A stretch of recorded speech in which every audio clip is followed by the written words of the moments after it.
Quem já não dormiu numa palestra, né? Principalmente depois do almoço. Não tem. Agora, eu já participei de uma palestra cujo palestrante dormia durante a palestra sem perder o fio da meada. Não, isso daí é brabo, mas eu já vi isso. Esse é um... O homem não pode falar, mas tudo bem. É, vamos falar em poucos slides aí a fertirrigação, o que que é, né?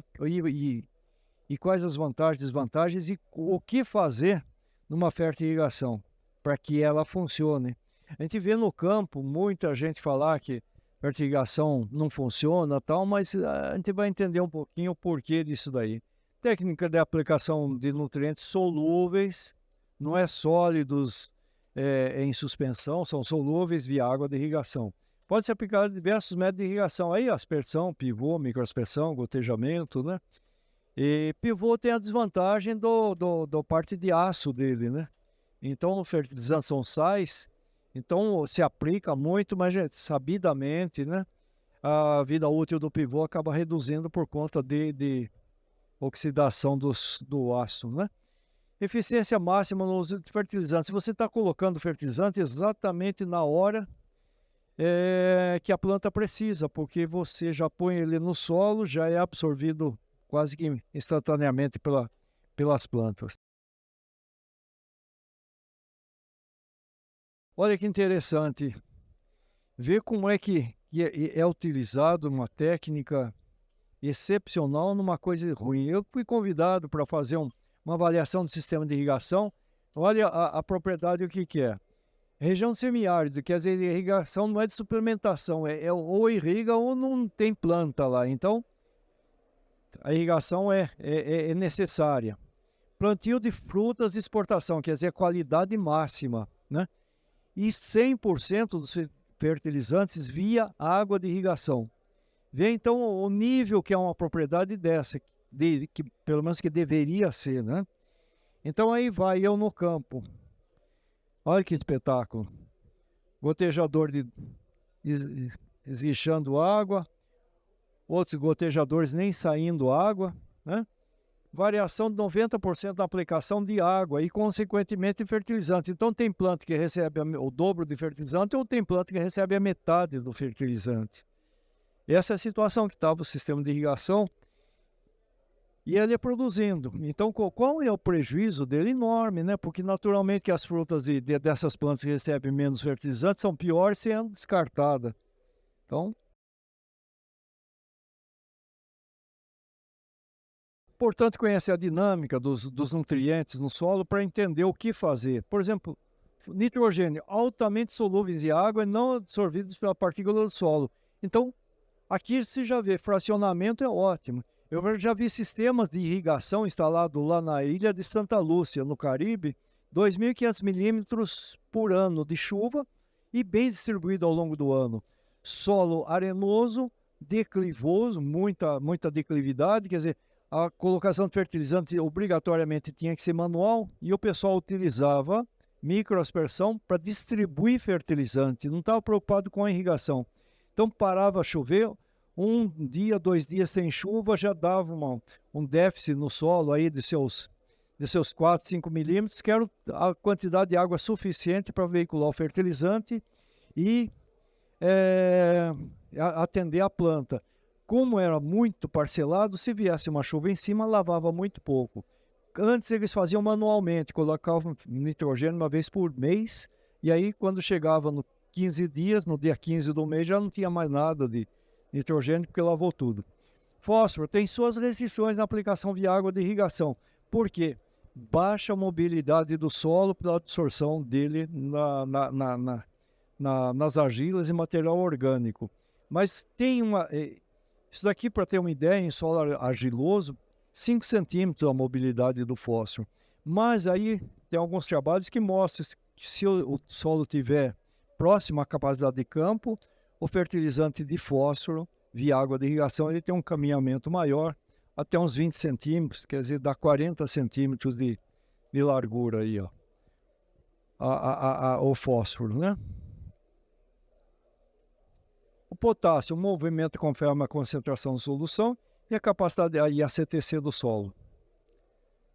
Então o avanço dele já é muito bom no solo, então é um fertilizante ótimo. O fósforo que a gente fala sempre, o fósforo, pela baixa mobilidade dele, pela baixa lavagem dele, aplica no início da cultura e durante a cultura utiliza o fósforo como ácido fosfórico para limpeza do sistema de se for gotejamento. E é uma limpeza muito boa que o fósforo faz. Essa daqui é uma tabela que eu estou mostrando aqui, mas não gosto dela. Eu não gosto e explico por quê. Aqui é compatibilidade entre fertilizantes. Então você vê que todos os cálcio com fosfato ou cálcio com sulfato, eles são incompatíveis. Por quê? Sulfato e cálcio, sulfato de cálcio, gesso precipita dentro do sistema e é ruim depois para tirar ele se for um sistema de gotejamento. O fósforo e cálcio também é a mesma coisa, fosfato de cálcio insolúvel dentro do sistema de irrigação, é difícil a recuperar a retirada dele. Bom, por que eu não gosto dele? Mostra somente, a tabela aqui mostra somente as compatibilidades entre o fertilizante entre si, mas em ponto nenhum dessa tabela mostra a compatibilidade dele com a água de irrigação. Então nós temos, às vezes tem cliente que reclama, né? O cliente ou alguém que tem gotejamento reclama que está aparecendo um negócio branco no gotejador. A gente fala é cálcio, né? Mas não estou aplicando nada de cálcio no via gotejamento. Mas o que é? Ele está alterando o pH sobe, o cálcio está em equilíbrio naquele pH, subiu o pH, precipita o cálcio. Então é aquele negócio branco, é o cálcio. Então por quê? Porque o fertilizante é incompatível com a água de irrigação. E essa tabela não mostra isso. Então, por isso que eu não gosto de falar isso. Não gosto de mostrar só essa tabela. Então, uma coisa muito importante é conhecer os fertilizantes, a compatibilidade entre eles e a compatibilidade com a água de irrigação. É muito fácil, faz análise de água, manda para nós, a gente vê. Essa água tem cálcio, não sei o quê. Se aplicar esse fertilizante, nitrato de amônio, fertilizante de reação básica, sobe o pH, vai precipitar esse cálcio. Então é uma análise relativamente simples para fazer, mas só que vai aplicar o fertilizante amanhã, tem que coletar água, mandar para o laboratório, fazer análise, depois de uns 10 dias chega para nós, aí a gente analisa a compatibilidade, só que nesse meio tempo deu uma chuva, alterou completamente o que tem dentro da água. Bom, como fazer então? Esse é um teste de laboratório, que é um nome até bonito, né? JAR teste. Se a gente falar jarro, teste do jarro, ninguém dá muita atenção, né? Mas um nome em inglês sempre chama atenção. Isso daí é um teste de laboratório, o nome técnico é JAR teste. Você pega 2 recipientes, laboratório, 2 provetas, no campo, pega 2 PET transparentes, que já é o suficiente. Põe água nos 2, água depois do filtro nos 2, e num é testemunha, no outro é o teste. No teste põe um fertilizante em uma dose 10 vezes maior que vai no campo, para acentuar qualquer problema que possa existir. E aí deixa em repouso 24 horas esses 2 frascos, dia seguinte vê os 2 frascos. Se no teste teve uma decantação de produto, significa que ele está reagindo com alguma coisa dentro da água, ou se você pôs mais de um fertilizante, vocês estão reagindo entre si e está precipitando, né? Mas 24 horas às vezes é pouco, porque o floco ainda está muito pequeno, né? O floco, e não deu tempo de sedimentar. Então aquele floco vai crescer com o tempo e vai sedimentar, e numa irrigação que fica uma semana parado, aquilo tem uma semana para sedimentar e pode dar problema. Então a gente usa um outro artifício, que é esse daqui, efeito Tyndall, que acho que todos conhecem. O efeito Tyndall talvez não conheça por esse nome, né? Mas se você está numa sala escura e entra uma fresta de luz pela cortina, você vê aquelas partículas no ar, né? Aquelas partículas são abaixo da acuidade visual, abaixo aí de seus 30 micrômetros, 20 micrômetros. Mas o que você enxerga é o reflexo dela. Pelo sol, você está enxergando o reflexo dela. Partícula está em toda a sala, mas onde está batendo a luz que está refletindo nela, você está vendo. Então esse é o efeito Tyndall. O que tem a ver isso com o nosso teste? Você pega uma lanterna num lugar escuro e ilumina a 90 graus do ângulo de visada do reservatório e vê se tem alguma coisa sendo formada, alguma coisa que é microscópica ainda. É microscópica, mas você já está vendo. E o testemunha é exatamente para você fazer esse mesmo efeito Tyndall, porque tem muito colóide na água, então pode mascarar um pouco o resultado. Então tem esse por comparação. Aqui refletiu mais um pouco, aqui refletiu um pouco, ótimo. Aqui refletiu um pouco, aqui muito, vai dar problema aí. É um teste bastante simples, imediato, custo muito barato. O Fabiano não está aqui, mas ele trabalha nas usinas. Outro dia ele foi aplicar octoborato. Ele nem perguntou se podia ou não podia. Se perguntasse para mim, eu ia falar que não sabia se é compatível com a água de irrigação. Fez o jar teste, precipitou o material, não aplicou. Então é um teste bastante simples, bastante recomendável para não ter surpresa lá na frente. Uma tabela bem conhecida, pH e disponibilidade de nutrientes.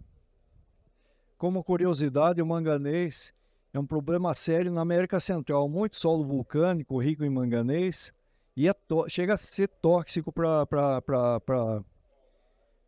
café. Então a única solução que tem é subir o pH. Então você vê que a pH 8, né, 7,5, ele já começa a ficar pouco disponível para as plantas. É o único recurso que eles têm para conseguir plantar o café. É subindo o pH. Bom, isso daqui mostra a importância de a gente corrigir o pH antes de qualquer coisa na fertirrigação. O slide seguinte mostra bem claro isso. É um trabalho do Alcardi. Vê aqui, pH de 4,5. Se vai em gotejamento de café que tem algum tempo já de utilização, se o pH chega a 4,5. Eu já vi muitas áreas assim, né? Porque dentro do sistema radicular é a maior ação das radicelas. Planta de café, de laranja, de cana tem alta absorção de cálcio, tem alta demanda por cálcio, e ele vai extrair da onde? Pelas radicelas. Então, naquele ponto do bulbo úmido, normalmente o pH é mais baixo que fora do bulbo. Isso pode medir que vai constatar isso. Vê um pH de 4,5. Ah, eu estou colocando nitrogênio, mas não está reagindo à planta. Olha a absorção do nitrogênio. De cada 100 quilos, coloca nitrogênio, 20 vai para a planta e 80 ficam indisponíveis. E assim vai. Olha na média, 26,7. Aí tem magnésio, cálcio, enxofre, todos baixíssima disponibilidade. À medida que você vai subindo o pH, chegando até o 7, olha aqui. Então, às vezes, você está fazendo a fertirrigação, usando o produto correto, mas esqueceu de um detalhezinho, né? Que é o pH. Então, isso daí é muito importante para o sucesso da fertirrigação. Aqui mais um pouquinho mostrando a importância da irrigação. Você vê café. Café chega em janeiro, época de granação, na curva de absorção de nutrientes, todos. Vai lá para cima. Janeiro, a absorção de nutrientes é máximo, que é a hora de enchimento do fruto, da granação. Se faltar fertilizante, vai dar fruto xoxo, a renda do café vai lá para baixo. Bom, peguei o melhor fertilizante, o mais balanceado possível, tal, né? Coloquei no solo, mas só que não teve água. O que acontece? Olha a forma de entrar os nutrientes. Fluxo de massa, movimento de água e nutrientes ou solução do solo para a raiz. Aqui, difusão, movimento de íons de uma solução do solo, quer dizer, solução é água. Então, esses dois dependem da água. Se não tiver água, a planta não come. E o terceiro, interceptação. Cada nutriente com a sua percentual de absorção. Interceptação radicular. A raiz vai crescendo enquanto o nutriente pega ele. Mas se não tem água, também ela não cresce. Então não adianta nada fazer uma excelente nutrição da planta se não tiver água.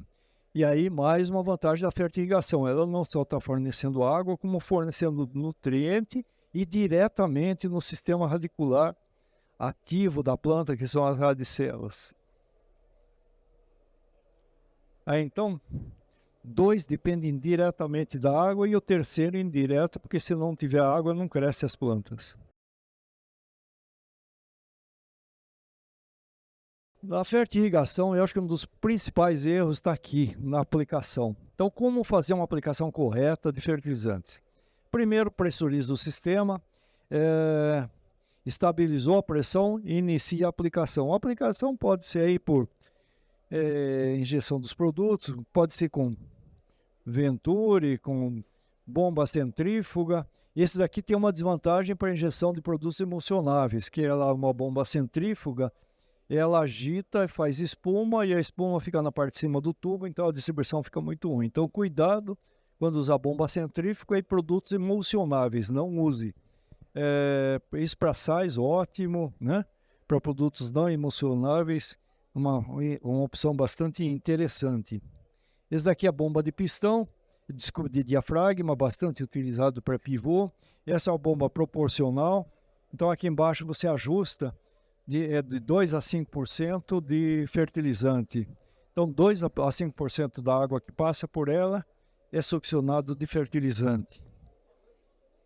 E o Gavish, aí é um sistema totalmente automático, faz a programação, ele vai pegar o fertilizante do tanque específico e vai injetar na quantidade que quer, seja por volume, seja proporcional, seja por EC ou seja por pH. Excepcional. Isso justifica para projetos grandes, né? E você faz exatamente o que necessita ser feito automaticamente. E o maior erro está aqui, né? O tempo de avanço. Imagina o seguinte, quando você começa a aplicar o fertilizante, tem uma interface dentro da tubulação.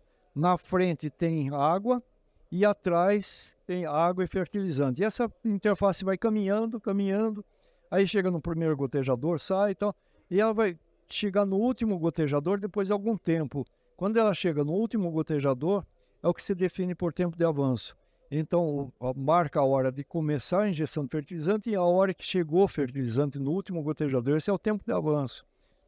Pode ser de 5 minutos, 10 minutos, 2 horas, depende muito da malha hidráulica do projeto, tipo gotejador, mas isso tem que ser medido no campo. Medição extremamente fácil, mas tem que ser medido para a gente conhecer. Por quê?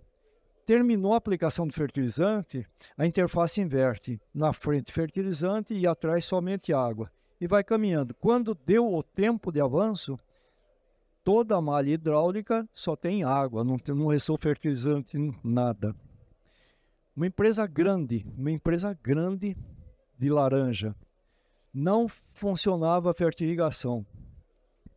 Aí vamos simular uma fertirrigação. Eles fizeram a aplicação e tal, fizeram a aplicação em 20 minutos, a tempo de avanço, desculpa, não é nem tempo de avanço, tempo de limpeza da malha hidráulica 20 minutos. Aí fomos medir o tempo de avanço, deu 47 minutos. Quer dizer, as áreas mais distantes não chegava a zero de fertilizante. E o fertilizante ficava na malha hidráulica e escorria para as partes mais baixas. Então, parte baixa com excesso de nutriente, parte alta zero de nutriente. E aí, a técnica de fertirrigação era condenada. Até nessa época ainda eu comentei, tá bom, você vai lá na loja lá de implementos agrícolas, compra uma carretinha de distribuição de fertilizantes, engata, traz o trator, enche ela de fertilizante e sai distribuindo. Aí está faltando alguma coisa, aí já levantou um ato, lógico que está. Você tem que regular a máquina, porque senão você chega na metade da área e não tem mais fertilizante. Ou termina toda a área e ainda está cheio de fertilizante para ser distribuído. Então, se não regular a máquina, a distribuição é péssima de fertilizantes. O tempo de avanço seria mais ou menos isso. Se você não conhece, você não regulou a sua máquina, aí ou vai faltar ou vai sobrar nutriente. Então, o tempo de avanço é muito importante. Pois não.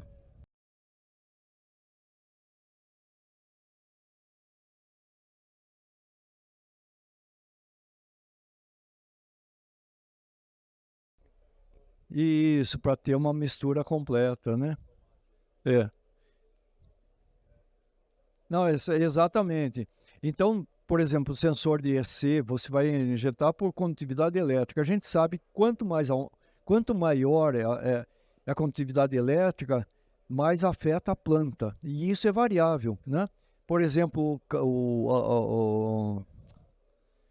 feijão é 0,7 dcm por metro. A partir disso daí ele começa a reduzir a produtividade, né?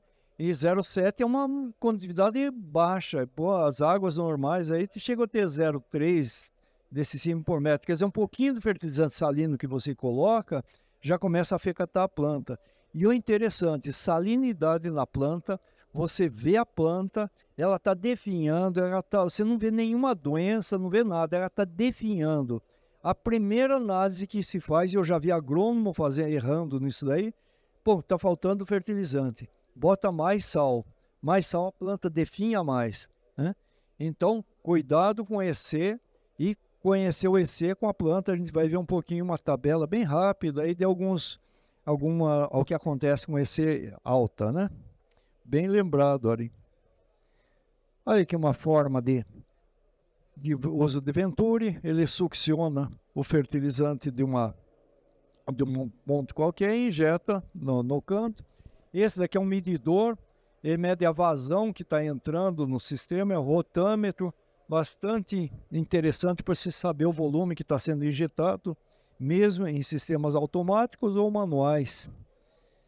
E esse daqui é um injetor, é um Venturi, que ele precisa de um diferencial de pressão e você aproveita entre a sucção da bomba e a pressão da bomba para fazer esse fluxo aqui e succionar. Isso é mais usado para aplicação de cálcio, de ácidos de cloro.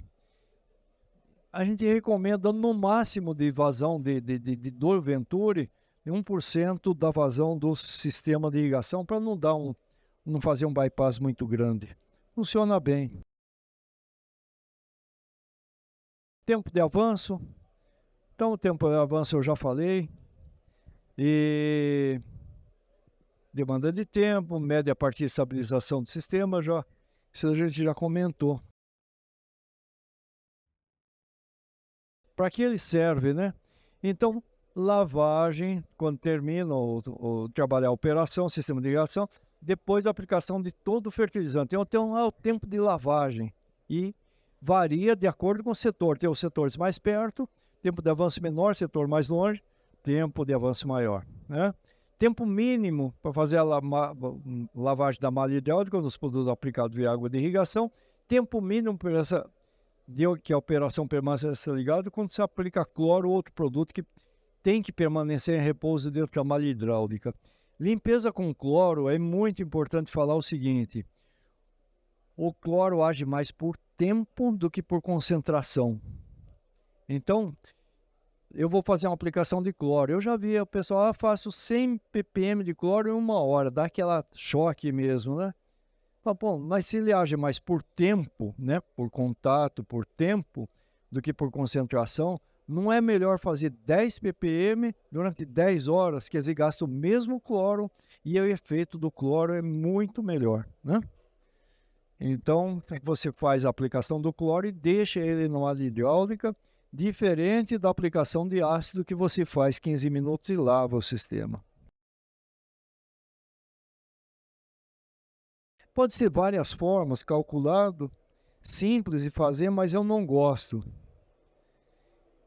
Eu gosto mais de fazer a determinação no campo, principalmente aqui com atividade elétrica. Esses dias nós tivemos numa usina, também fazendo tempo de avanço errado. Eles estavam considerando 40 minutos, quando a gente foi medir 1h15. Você estava junto? Estava. Deu 1h17, né?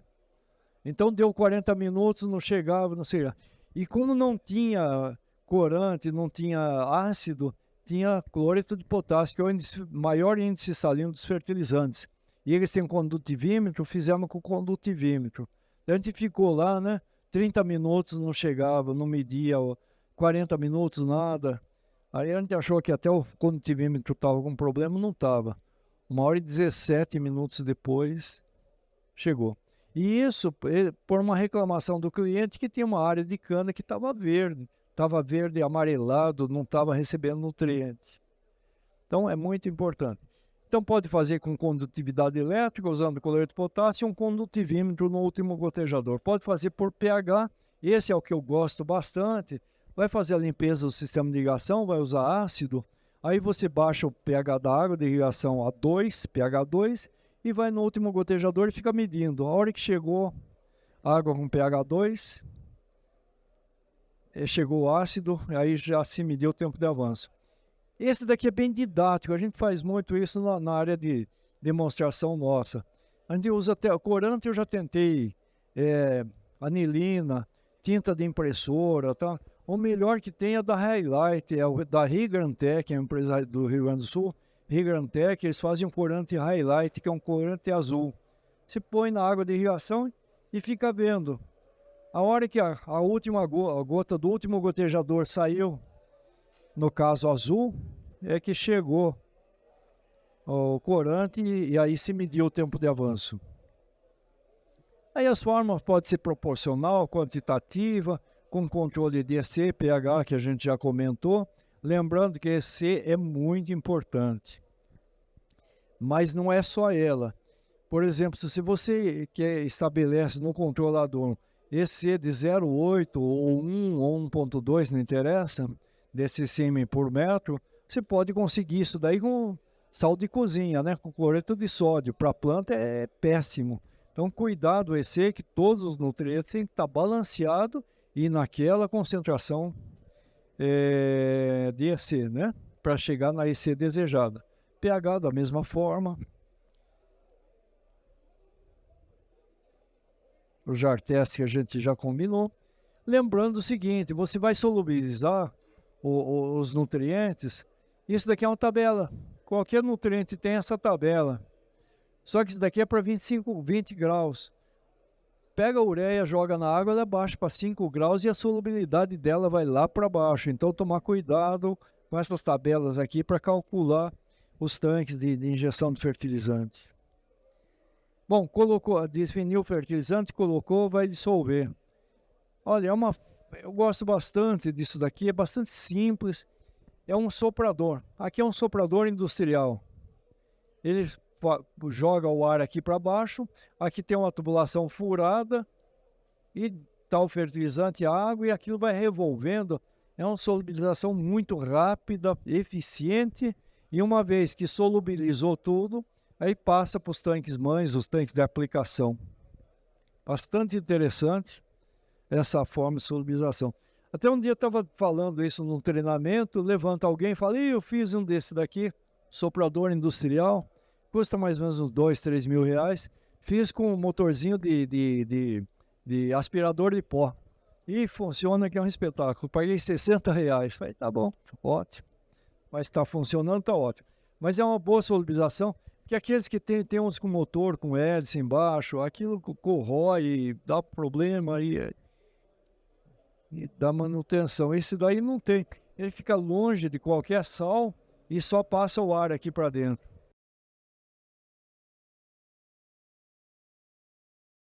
Olha que tabela interessante. Então, aquela pergunta, que condutividade elétrica é boa, né? Não sei, depende da cultura. A Triplex numularia, não sei se alguém já ouviu falar nisso. É uma planta extremamente rústica com relação a sais. Se quiser irrigar com água do mar, ela vai bem, né? É uma folhinha mais ou menos assim, uma folha carnuda. O pessoal chega a comer como salada. Isso é até gostosa, porque ela é carnuda e já vem salgada. A planta, o sabor dela é salgado. Mas certas plantas também, ao contrário, eu falei o feijão aqui. Olha o feijão, se eu estou irrigando com uma água de 0,7 desse sêmen por metro, aqui a condutividade elétrica da água e da solução do solo. Se eu estou irrigando com água com 0,7 de condutividade elétrica, está produzindo 100%. Aí eu errei a mão, né? e foi para uma condutividade, pôs sal demais, por um cloreto de potássio em excesso, a condutividade elétrica da água chegou aqui a 2,4. Não é difícil chegar a isso. Chegou a 2,4, olha o que acontece com a produtividade. 50% eu joguei no lixo, né?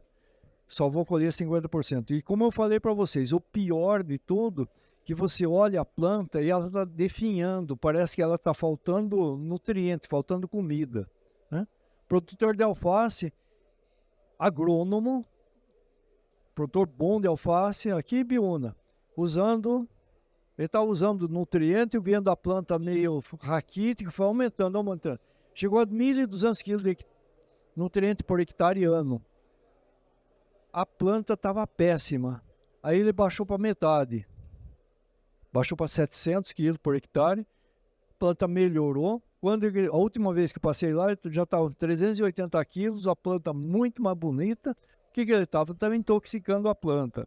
E como eu falei, é um sintoma parecido com trifloralina em cana. A planta está definhando, mas não tem assim um sintoma mais diferente que definhar. Então, tomar cuidado com salinidade. É uma tabelinha, certas culturas suportam mais, né? Olha, a abobrinha suporta bastante, né? Outras culturas mais sensíveis. A cebola muito sensível. Olha aqui o nabo 0,6. Isso daqui um pouquinho de sulfato um pouquinho de cloreto de potássio já chega a 0,6 numa água normal. Até 0,6 então, produtividade 100%, quando chegou a 1,3 já foi para 90% da produtividade, jogou 10% fora. Quer dizer, gastando dinheiro e jogando produtividade fora.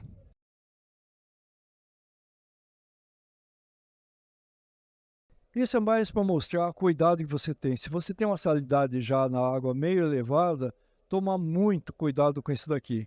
Olha, cloreto de potássio é o campeão de salinidade dos fertilizantes. Aí outros, por exemplo, nitrocálcio baixo, né? Ureia baixo. Inclusive a ureia é um dos fertilizantes que menos corrói material metálico pela baixa salinidade deles. E a amônia anidra, super simples. Mas o cloreto de potássio é o que tem que tomar cuidado, que é o maior índice salino deles.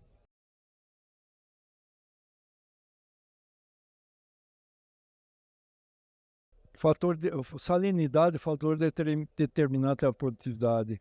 Culturas mais sensíveis que outras, então você tem que conhecer a cultura para fazer uma fertilização adequada.